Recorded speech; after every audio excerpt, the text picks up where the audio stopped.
Keď chcete plnohodnotne fungovať, navštevovať reštaurácie, kina, divadlá, múzea alebo ísť na kozmetiku, ubytovať sa v hoteli, jednoducho musíte mať COVID pas. A tí, čo ho nemajú, nech si dajú zlú Nesku alebo pivo s padnutou penou doma. Belgicko zavádza rovnaké tvrdé opatrenia už čoskoro. Nie, očkovanie nie je povinné. Ale o chvíľu vám vo väčšine európskych krajín dajú pocítiť, že keď ste nezodpovední voči sebe, aj voči ostatným, keď nemáte očkovanie alebo PCR test, tak jednoducho nepatríte do spoločnosti, pretože tú spoločnosť môžete ohroziť. A slovenskí antivexeri môžu protestovať pred prezidentským palácom koľko len chcú. Trend toho, že jedine COVID pas, očkovanie alebo negatívny PCR test sú vstupenkou k normálnemu životu, je absolútne nezvratný.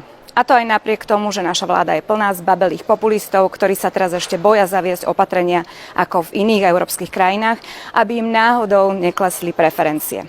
Tento trend k nám dorazí napriek tomu, že máme úplne nepoužiteľnú opozíciu, ktorá pre záchranu vlastných politických zadkov dokáže obetovať životy a zdravie ľudí.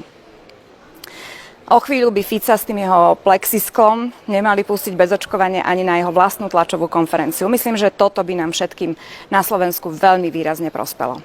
Želám pekný deň všetkým s COVID pasom.